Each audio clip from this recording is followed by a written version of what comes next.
여러분, 우리는 이중 시민권을 가지고 살아간다는 말을 많이 들어보셨을 겁니다. 이 땅에서는 대한민국 국민이라는 시민권을 가지면서 살아가지만 동시에 또 우리는 하나님 나라의 백성이라는 하늘나라의 시민권을 가지고 살아가는 이중 시민권자입니다. 그런데 이렇게 하나님 나라의 백성으로서의 정체성과 이 땅을 살아가는 사람으로서의 정체성을 가지고 살아가다 보면 때로는 그리스도인으로서 삶에 굉장한 혼란이 오는 것 같습니다. 저는 특별히 전도라는 영역에서 많은 혼란스러움을 때로는 느끼고 하는데요.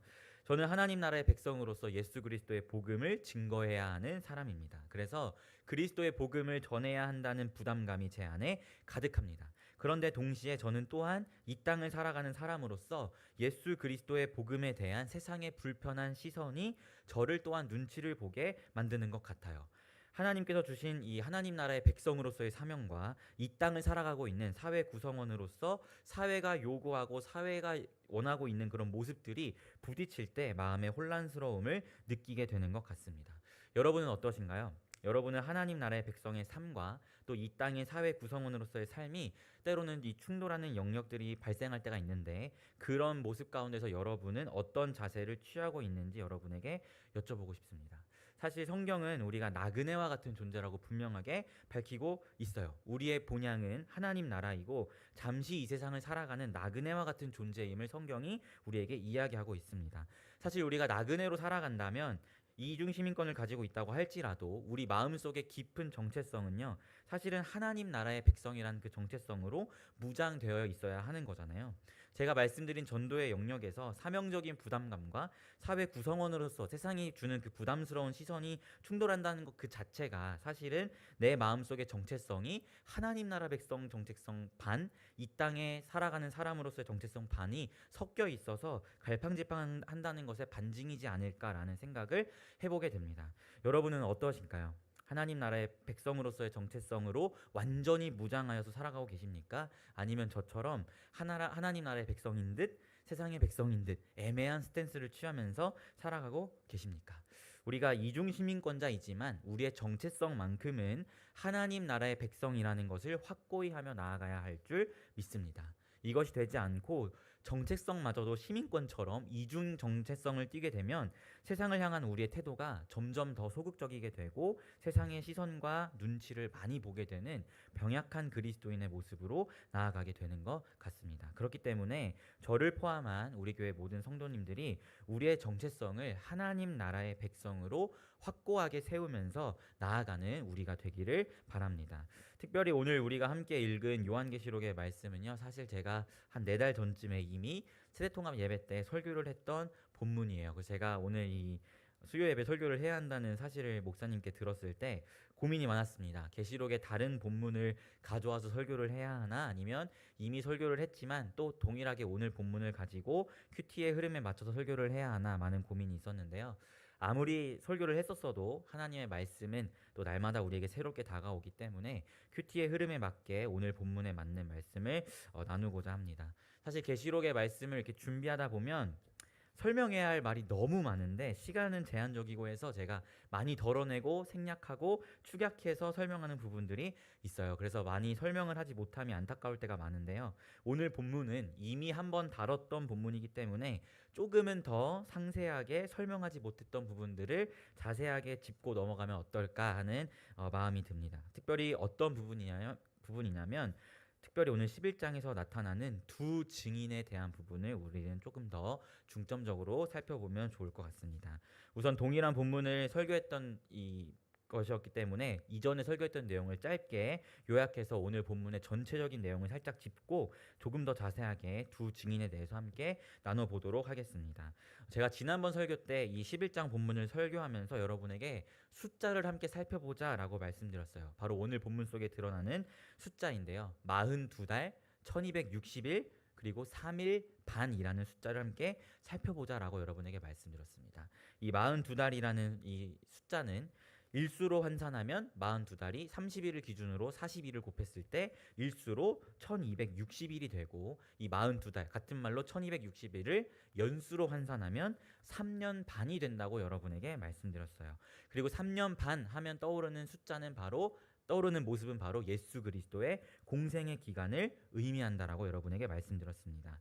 즉 오늘 말씀 속에서 이 두 증인이 활동하는 42달 또는 1260일이라고 표현하고 있는 이 숫자는요, 예수 그리스도의 공생애처럼 그분의 십자가 사역을 따라 걷는 교회를 의미한다라고 여러분에게 말씀드렸습니다. 그 예수의 길을 따라 걸어가는 이 두 증인의 끝에는 죽음이라는 것이 마주하고 있는데, 그 죽음 이후에 3일 반 만에 성령께서 다시 그들을 일으키시는 모습을 오늘 말씀 속에서 보게 되는데요.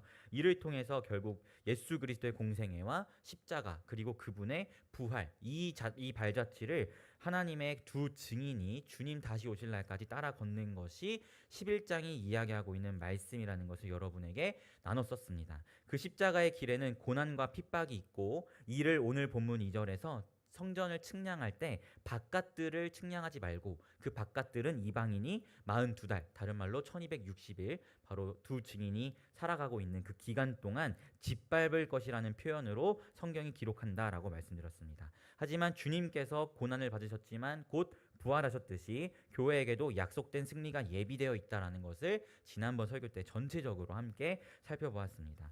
이 내용을 사실 서술하고 있는 것에 있어서 가장 중요하게 드러나는 포인트가 사실은 두 증인입니다. 두 증인. 제가 지난 설교에서 두 증인에 대해서 이렇게 아주 간략하게 설명하고 넘어갔는데요. 제가 그때 어떻게 설명했었냐면, 오늘 본문 6절 말씀을 비추어 볼 때 두 증인은 엘리야 선지자가 하고 있는 역할과 모세가 행했던 역할을 행하고 있다. 이것을 봤을 때 두 증인은 구약의 대표인 엘리야와 모세를 의미한다. 또한 신약의 대표, 신약의 그 초대 7교회 중에서 예수님께 유일하게 칭찬받았던 두 교회, 바로 서머나와 빌라델피아 교회를 의미한다. 즉 결론적으로 두 증인은 구약의 대표인 엘리야와 모세, 신약의 대표인 서머나 교회와 빌라델피아 교회, 이것을 총망라해서 두 증인은 결국 모든 교회의 대표다라고 설명하고 넘어갔습니다. 맞아요, 여러분. 두 증인은 모든 교회의 대표로 설명하는 게 맞아요. 하지만 오늘은 조금 더 이 두 증인에 대해서 자세하게 말씀을 가지고 살펴보고자 합니다. 우리 한번 3절 4절 말씀 같이 한번 읽어볼게요. 두 증인에 대한 말씀 같이 한번 읽어보겠습니다. 11장 3절 4절 합독하겠습니다. 시작.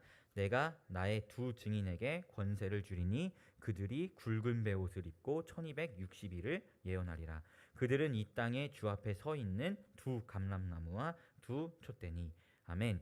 여러분, 우선 계시록 11장은 1절에서 2절, 이 1, 2절에서 성전을 측량하라 라는 명령과 함께 두 증인을 등장시키고 있습니다. 그리고 두 증인에 대해서 묘사하기를 이 두 증인은 이 땅에 주 앞에 서 있는 두 감람나무와 두 촛대라고 설명하고 있어요.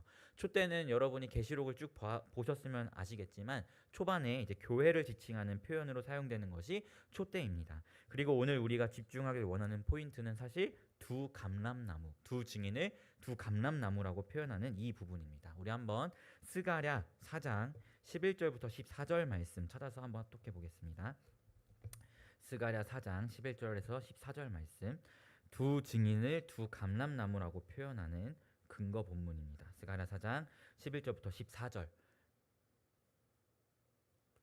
다 찾으신 줄로 믿고 같이 합독할게요. 스가랴 4장 11절부터 14절 시작. 내가 그에게 물어 이르되 등잔대 좌우에 두 감람나무는 무슨 뜻이니까 하고, 다시 그에게 물어 이르되 금기름을 흘리는 두 금관 옆에 있는 이 감람나무 두 가지는 무슨 뜻이니까 하니, 그가 내게 대답하여 이르되 내가 이것이 무엇인지 알지 못하느냐 하는지라. 내가 대답하되 내 주여 알지 못하나이다 하니, 이르되 이는 기름 부은 받은 자 둘이니 온 세상에 주 앞에 서 있는 자니라 하더라. 아멘. 여러분, 스가랴의 말씀은요, 스룹바벨이라는 그 유다 총독이 1차 포로기환으로 돌아와서 무너진 성전을 재건축을 시작했으나 여러 방해 공작으로 인해 16년간 공사가 중단되고, 그때 스가랴 선지자를 통해서 하나님의 성전을 건축할 것을 독려하는 말씀이 스가랴 말씀입니다. 그런 의미에서 오늘 계시록 11장이 시작할 때 성전을 측량해라 라고 하면서 말씀을 열고 있는 것은 분명하게 계시록 11장이 스가랴의 모티브를 취하고 싶은 의도가 다분히 보이는 것이죠. 특별히 함께 읽은 스가랴 4장의 말씀에서 두 감람나무를 스가랴 선지자가 보았고 하나님의 천사에게 이것이 무엇입니까? 라고 물으니까 하나님의 천사가 이렇게 말합니다. 이 두 감람나무는 기름 부음 받은 자 둘이니 주 앞에 서 있는 자니라 하더라 라고 이야기합니다. 여러분, 스가랴 이 선지서 자체가 성전 건축을 독려하는 말씀이라고 했잖아요. 그 문맥 아래에서 그리고 성전 재건축이란 상황 속에서 기름 부음 받은 자 둘이라는 천사의 대답은요, 사실 스룹바벨과 여호수아를 의미하는 것입니다. 여기서 먼저 스룹바벨과 여호수아가 누구인지를 짧게 설명을 드리면, 스룹바벨은 유다의 총독이었는데 그 사람이 왜 유다의 총독이 됐냐면 다윗의 후손이었기 때문이에요. 즉 그 바벨론이 유다를 점령하고 그 유다 땅을 다스리기 위해서 왕족을 총독으로 세운 거죠. 그래서 스룹바벨은 유다의 총독이지만 다른 말로 하면 다윗의 후손이요 왕족인 사람입니다. 그리고 여호수아는 그 당시에 유다의 대제사장이었습니다. 즉 하나님의 천사가 스가랴 선지자에게 이야기하는 기름 부음 받은 자 둘은 왕으로서의 스룹바벨 그리고 제사장으로서의 여호수아를 의미합니다. 즉 두 감람나무는 왕 그리고 제사장을 의미하는 표현이에요. 이 왕과 제사장을 의미하는 이 표현을 두 증인으로 요한계시록이 설명하고 있는 것이죠. 우리 한번 베드로전서 2장 9절 말씀 같이 한번 읽어볼게요. 베드로전서 2장 9절. 오늘 말씀을 좀 몇 군데 찾아볼 건데 베드로전서 2장 9절 말씀 같이 한번 합독하겠습니다. 너무 유명한 말씀이에요. 베드로전서 2장 9절 합독할게요. 시작. 그러나 너희는 택하신 족속이요 왕같은 제사장들이요 거룩한 나라요 그의 소유가 된 백성이니 이는 너희를 어두운 데서 불러내어 그의 기이한 빛에 들어가게 하신 이의 아름다운 덕을 선포하게 하려 하심이라. 아멘. 베드로 사도는 그리스도인에 대해서 다음과 같이 정의합니다. 그리스도인은 왕같은 제사장 그리고 그의 아름다운 덕을 선포하는 선지자로 설명합니다. 이는 성경 속에서 기름 부음을 받는 세 가지의 직분을 의미해요. 왕, 제사장, 선지자 이 세 가지의 직분만 하나님께로부터 기름 부음을 받는 직분입니다. 그리고 이 세 가지의 직분을 통칭해서 우리는 그리스도라고 부르는 거예요. 예수님께서 왕이시요 제사장이시고 선지자로서의 역할을 그리스도라는 직분으로 행하셨습니다. 그리고 그 그리스도를 따르는 하나님의 자녀를 동일하게 베드로 사도는 왕의 역할, 제사장의 역할, 선지자의 역할로 설명하고 있고 그것을 우리는 그리스도인이라고 부른다는 것입니다. 그것을 계시록 11장에서 지금 뭐라고 설명하고 있어요? 두 감람나무는 스가랴에서 왕으로서의 스룹바벨, 제사장으로서의 여호수아, 즉 왕과 제사장이라는 직분을 나타내고 있고 그 두 감람나무가 계시록 11장은 곧 두 증인이라고 이야기하면서 하나님의 그 아름다운 덕을 선포하는 증인으로서의 역할, 다른 말로 선지자로서의 역할을 계시록이 이야기하고 있다는 것을 보게 됩니다. 즉 왕이요, 제사장이요, 선지자로서의 역할로 이 땅을 살아가는 인물들이 누구예요? 저와 여러분과 같은 그리스도인을 이야기하는 것이죠. 그런 의미에서 이 두 증인은 모든 교회의 대표로 봐도 된다라고 제가 함축해서 여러분에게 말씀드렸던 것입니다. 1260일, 다른 말로 하면 42달, 다른 말로 하면 3년 반, 바로 예수 그리스도의 그 공생의 기간을 쫓아 걷는 그리스도인들의 역할을 지금 설명하고 있는 것이죠. 그것을 모세와 엘리야라는 구약의 대표로, 빌라델피아 교회와 서머나 교회라는 신약의 대표로서 모든 교회의 대표성을 나타낸다는 것을 우리가 함께 보게 됩니다. 그런데 여러분, 중요한 것은 이 그리스도인으로 표상되는 두 증인이 무엇을 하는지가 중요한데요. 우리 한번 계시록 11장으로 돌아와서 계시록 11장 5절 말씀을 한번 같이 읽어보겠습니다. 계시록 11장 5절 말씀 같이 합독하겠습니다. 시작. 만일 누구든지 그들을 해하고자 하면 그들의 입에서 불이 나와서 그들의 원수를 삼켜버릴 것이요 누구든지 그들을 해하고자 하면 반드시 그와 같이 죽임을 당하리라. 아멘. 성경이 뭐라고 서술합니까? 두 증인, 다른 말로 하면 그리스도인, 다른 말로 하면 하나님의 교회를 누구든지 해하고자 하면 그들의 입에서 불이 나와 그들의 원수를 삼켜버릴 것이다 라고 이야기합니다. 여기서 말하는 입에서 나오는 불은 도대체 무엇을 의미하는 걸까요? 우리 예레미야 5장 14절 한번 찾아볼게요. 너무 말씀을 많이 찾아서 죄송한데 예레미야 5장 14절 말씀 같이 한번 찾아보겠습니다. 성경은 성경으로 해석하는 것이 가장 정확하기 때문에 조금 번거롭지만 우리 예레미야 5장 14절 말씀 같이 한번 찾아볼게요. 예레미야 5장 14절 찾으신 줄로 믿고 같이 합독하겠습니다. 시작. 그러므로 만군의 하나님 여호와께서 이와 같이 말씀하시니라. 너희가 이 말을 하였은즉 볼지어다 내가 내 입에 있는 나의 말을 불이 되게 하고 이 백성을 나무가 되게 하여 불사르리라. 아멘. 여러분, 예레미야 선지자에게 하나님께서 말씀하시기를 네 입술에 있는 나의 말을 내가 불이 되게 하겠다라고 이야기합니다. 이것을 비추어 볼 때 두 증인의 입에서 나오는 불은 뭐예요? 바로 하나님의 말씀입니다. 즉 두 증인, 다른 말로 저와 여러분과 같은 하나님의 교회에서 불같이 뿜어져 나오는 것은 다른 어떤 것이 아니라 하나님의 말씀이라는 것을 계시록이 증거하고 있는 것이죠. 왜 하나님은 하나님의 말씀을 불이라고 설명하고 계신 걸까요? 왜냐하면 우리가 예레미야를 근거 구절로 찾아봤는데 예레미야 선지자를 보면 예레미야가 전하는 그 말씀이 사실은 유다에 대한 심판의 메시지였습니다. 그들이 하나님께 돌이키지 아니하고 계속해서 범죄하는 그들을 향해서 너희에게 심판이 있을 것이다라는 그 하나님의 말씀을 대언했던 것이 예레미야 선지자의 역할이었고 그 심판적인 메시지를 예레미야가 선포하기 때문에 그 하나님의 말씀이 곧 불이 되는 것이죠. 이처럼 우리는 하나님의 말씀을 증거하는데 우리가 특별히 증거하는 그 말씀은 주의 복음이죠. 근데 그 복음이 우리가 흔히 은혜의 메시지로만 이해하고 있지만 그것을 하나님께서 불이라고 표현하시는 이유는 은혜의 메시지와 임과 동시에 또한 심판의 메시지가 복음이기 때문입니다. 교회의 입술에서 뿜어져 나오는 하나님의 그 복음, 하나님의 말씀은요, 다 어떤 삶의 규범, 윤리, 도덕 이렇게 살아야 해요라는 그 정도의 말씀이 아니라요, 영혼의 생과 사를 좌지우지하는 은혜이자 동시에 심판의 말씀이기 때문에 하나님의 교회의 입술에서 불같이 뿜어져 나온다고 성경이 이야기하고 있는 것이죠. 사랑하는 성도 여러분, 성경이 이야기하는 두 감람나무, 다른 말로 두 증인은 결국 다른 누가 아니라요, 여러분 자신이 성경이 계시하고 있는 두 증인입니다. 두 증인은 그리스도 예수를 따라 살아가는 자, 그분이 왕이시고 제사장이시고 선지자였던 것처럼 이 땅에서 그분을 닮아 그분의 역할을 대신하는 왕으로서 제사장으로서 선지자로서 역할을 대신하며 주님 다시 오실 날까지 예수 그리스도의 십자가의 길을 따라 걸어가는 그 증인이 다른 누가 아니고 여러분 자신이라는 것을 여러분이 기억하셔야 합니다. 그런데 성경이 그 무엇을 말합니까? 그 두 증인의 입에서 다른 어떠한 것이 나오는 것이 아니고 하나님의 말씀이 세상을 향해 불같이 뿜어져 나온다고 성경이 지금 이야기하고 있는 것입니다. 나를 구원하신 그리스도 예수의 피 묻은 복음이 그리스도인들의 입술에서 불처럼 뿜어져 나온다는 거예요. 사랑하는 성도 여러분, 저는 이 지점에서 여러분에게 한번 여쭤보고 싶습니다. 먼저 여러분은 세상을 향해서 어떤 고백과 어떠한 말들을 여러분의 입술에 담고 계시고 세상을 향해 선포하고 계십니까? 여러분이 세상 가운데 내뱉고 있는 그 말 가운데 하나님의 말씀이 있기는 한지 여러분에게 먼저 여쭤보고 싶어요. 그리고 여러분의 입술에서 주의 말씀이 선포되고 있다면 그 하나님의 말씀이 정말 불같이 뿜어져서 세상을 향해 나아가고 계신지 여러분에게 여쭤보고 싶습니다. 제가 서두에 말씀드렸었죠. 우리가 이중 시민권, 하나님 나라의 백성과 이 세상의 백성이라는 이중 시민권을 가지고 살아가지만 우리의 정체성마저도 이중으로 가지고 살아가면 하나님 나라의 백성도 아니고 세상 백성도 아닌 애매한 스탠스를 취하게 된다고 여러분에게 말씀드렸어요.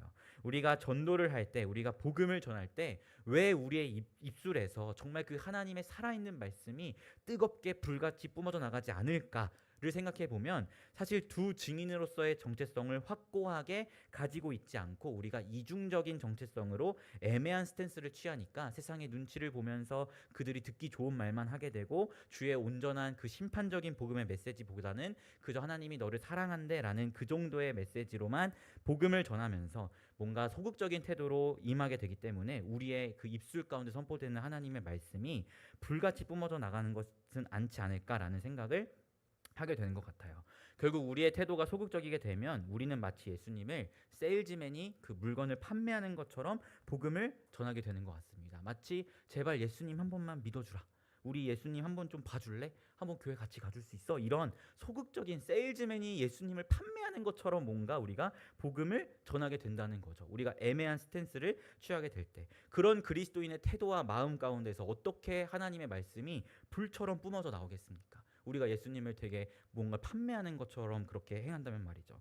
저는 이 시간 우리의 정체성을 두 증인, 하나님의 자녀, 바로 그리스도인으로서 확고히 세움으로써 우리의 입술에서 선포되는 주의 복음이 정말 불과 같은 메시지로 세상 가운데 던져졌으면 좋겠습니다. 여러분, 복음은요 분명하게 은혜의 메시지입니다. 하지만 동시에 심판의 메시지이기도 합니다. 여러분은 그 심판의 메시지를 전하는 자라는 사실을 잊지 않으셨으면 좋겠습니다.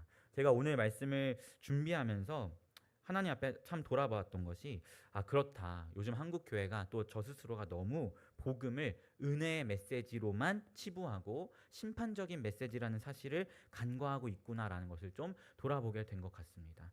여러분, 예레미야 선지자가 왜 그렇게 불처럼 말씀을 뽑아내었는데요. 바로 유다를 향한 하나님의 심판적인 메시지를 선포했기 때문에 불처럼 뽑아져 나온 거죠. 하지만 그 심판적인 메시지를 들었을 때 돌이켜 회개하는 자들에게는 그것이 곧 은혜의 메시지가 되는 것입니다. 그런데 우리가 이 심판적인 메시지라는 사실을 간과하고 너무 그냥 은혜에만 치우쳐서 복음을 전하다가 보니까 우리가 그들을 향해서 되게 애매한 스탠스로 복음을 전하는 것은 아닌가라는 생각을 말씀을 준비하면서 하게 되었던 것 같아요. 오히려 우리가 복음은 은혜의 메시지임과 동시에 심판의 메시지라는 사실을 기억하고 있을 때 그들을 향해서 조금은 더 강력하게 예수 외에는 생명이 없다, 예수가 아니면 너희에게 임할 것은 심판밖에 없다라는 조금은 더 심판적인 메시지를 강력하게 불같이 뿜으면서 세상 사람들에게 예수를 판매하는 사람이 아니라 이분이 아니면 너희에겐 죽음밖에 없다라는 분명한 메시지를 우리가 던질 수 있지 않을까라는 말씀을 준비하면서 좀 해보게 된 것 같습니다.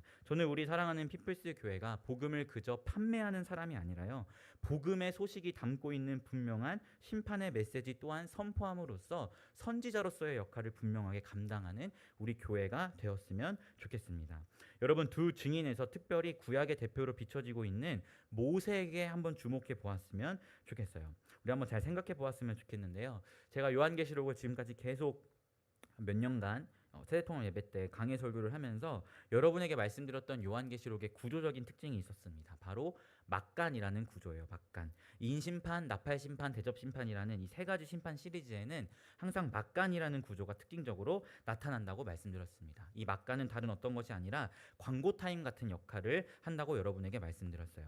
그런데 우리가 오늘 함께 살펴보고 있는 계시록 11장 역시도 사실은 막간의 역할을 하고 있는 본문입니다. 어디와 어디 사이의 막간이냐면 여섯 번째 나팔과 일곱 번째 나팔 사이에 드러나는 막간이 계시록 11장입니다. 특별히 제가 여러분에게 나팔 심판을 이제 설교할 때 나팔 심판은 출애굽기의 열 재앙을 모티브로 삼아서 서술되고 있다라는 것을 여러분에게 말씀드렸어요. 나팔 심판을 보면 메뚜기가 올라오고 물이 피가 되고 흑암이 덮치고 죽음이 임하는 이런 출애굽기에서 우리가 보았던 10가지의 재앙의 이야기들이 나팔 심판 가운데 그대로 드러나면서 나팔 심판이 가지고 있는 모티브 자체가 출애굽기의 열 재앙이라는 것을 여러분에게 말씀드렸어요. 그런 출애굽기의 모티브를 가지고 있는 나팔 심판 사이에 막간이 등장했고 그 막간에 등장하는 인물이 모세를 모티브로 하고 있다면 조금은 더 모세를 우리가 한번 주목해 봐야 한다고 생각합니다. 여러분, 모세라는 인물의 인생을 한번 생각해 보십시오. 나이 80 먹은 노인에게 미디안 광야에서 하나님이 나타납니다. 하나님께서는 그 모세에게 사명을 주시면서 애굽으로 가서 자신의 백성들을 구해내라고 하나님께서 사명을 주세요. 그때 모세가 하나님께 뭐라고 말씀합니까? 하나님, 저 해볼게요 라고 바로 이야기하나요? 그러지 않았죠. 모세는 하나님께서 떨기나무 가운데 나타나셔서 애굽으로 가서 내 백성을 구원해내라 말씀하셨을 때 모세는 온갖 핑계를 대면서 못하겠다고 이야기했던 사람이 모세였어요. 그는 심지어 저는 말도 잘 못하는 사람인데 제가 어떻게 바로에게 가서 이야기를 합니까? 라고 핑계하면서 못하겠다고 몇 번씩 거절했던 사람이 모세였습니다. 여러분, 근데 그랬던 모세가 끝내 주님의 뜻하심 앞에 순종하여서 애굽으로 가게 되었고 바로 앞에 서게 되었을 때 그의 입술에서 선포되는 메시지는 불과 같이 뿜어져 나왔습니다. 그가 못하겠다, 나는 말을 잘하지 못하는 사람입니다라고 이야기했지만 모세가 바로 앞에 서서 우리가 하나님을 예배하러 갈 테니 우리를 내보내줘라 라고 이야기할 때 바로가 이를 따르지 않으면 온갖 재앙들이 애굽을 덮쳐서 모세의 말을 더욱더 불같이 뿜어져 나오게 했다는 것을 우리가 말씀을 통해서 보게 됩니다. 사랑하는 성도 여러분, 여러분은 하나님께서 주님 다시 오실 날까지 이 땅 가운데 세워두신 하나님의 두 증인입니다. 여러분은 이 세상 속에서 어떤 태도로 두 증인의 사명을 감당하시겠나요? 미디안 광야에서 나는 못합니다, 나는 애굽이 두렵습니다, 나는 말을 잘 못합니다 라고 온갖 핑계를 대면서 하나님의 자녀로서의 정체성과 세상의 정체성을 애매하게 가지고 있는 그런 미디안 광야에서의 모세와 같은 태도로 두 증인의 사명을 감당하시겠습니까? 아니면 주의 말씀에 순종하여 끝내 애굽으로 나아가 바로 앞에 서서 당당하게 우리가 하나님을 예배할 것이니 우리를 내보내라 라고 외치면서 강력한 하나님의 말씀을 뿜어냈던 훗날의 모세와 같이 두 증인의 사명을 감당하시겠습니까? 바라기는 우리 피플스 교회 모든 성도님들의 그 마음 안에 하나님 나라의 백성이라는 확고한 정체성을 가지고 두 증인으로서의 사명을 온전하게 감당하시게 되기를 부탁드립니다. 특별히 우리가 전하는 복음은 은혜의 소식이지만 동시에 심판의 소식이라는 사실을 항상 마음에 기억하시길 당부드립니다. 여러분은 은혜의 전달자이자 동시에 하나님의 심판이 임박했음을 알리는 경고의 파수꾼이라는 사실을 기억하면서 두 증인으로서의 사명을 온전하게 감당하시길 부탁드립니다. 우리가 전하는 복음이 심판의 메시지라는 사실을 기억한다면 여러분, 결코 우리는 가만히 있을 수가 없죠. 심판의 메시지라는 사실을 기억할 때 세상을 대하는 우리의 태도는 달라질 수밖에 없다고 저는 생각합니다. 특별히 오늘 말씀 3절을 보면 두 증인에 대해서 이렇게 묘사하는데요. 우리 한번 같이 읽어볼까요? 11장 3절 같이 읽어보겠습니다. 두 증인에 대한 묘사 같이 읽을게요. 시작. 내가 나의 두 증인에게 권세를 주리니 그들이 굵은 베옷을 입고 1260일을 예언하리라. 아멘. 42달, 다른 말로 1260일, 곧 주님 다시 오실 날까지의 이 기간을 의미한다고 말씀드렸는데요. 그런데 그 주님 다시 오실 날까지 두 증인이 어떤 옷을 입고 주의 말씀을 증언한다고 이야기하고 있나요? 굵은 베옷을 입고 주의 말씀을 증언한다고 이야기하고 있습니다. 두 증인은 왜 굵은 베옷을 입었을까요? 왜냐하면 그들이 전하는 메시지가 심판의 메시지이기 때문입니다.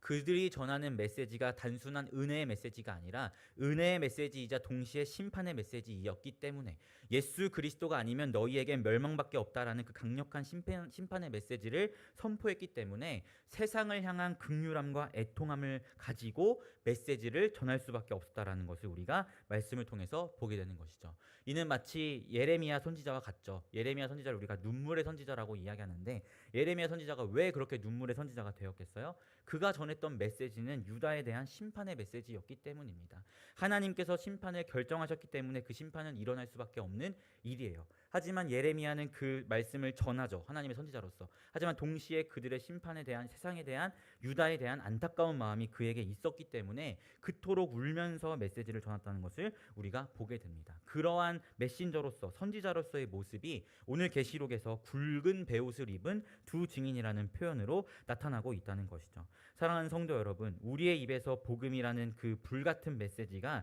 세상을 향해 뿜어져 나아가야 합니다. 이 메시지에 귀 기울이지 않으면 너희에겐 영원한 죽음밖에 없다라는 그 심판의 사실을 분명하게 전달해야 합니다. 그것이 우리의 사명이니까요. 그러기 위해서 은혜로서의 복음과 심판으로서의 메시지, 그 복음을 늘 기억하면서 우리의 사명에 충실히 임해야 한다라는 것입니다. 그럴 때 우리는 세상을 향한 우리의 시선과 태도를 조금은 다르게 바라보게 되는 것 같습니다. 우리가 복음을 전할 때 예수 좀 제발 믿어줬으면 좋겠는데 나한테 뭐라고 하면 어떡하지? 라는 눈치 보면서 전하는 것이 아니라 내가 전하는 이 메시지가 강력한 심판의 메시지이기 때문에 그들을 향한 긍휼한 마음을 가지고 이 영혼이 제발 예수께 돌아왔으면 좋겠다라는, 그렇지 않으면 이 영혼이 영원한 불못불에 던져지기 때문에 내가 전하는 이 메시지에 이 영혼이 제발 귀 기울였으면 좋겠다라는 그런 굵은 베옷의 심정으로 우리가 복음을 전하고 세상을 향해 나아갈 수 있다라는 것이죠. 저는 우리 사랑하는 피플스 교회가 먼저는 하나님의 자녀라는 확고한 정체성을 가지고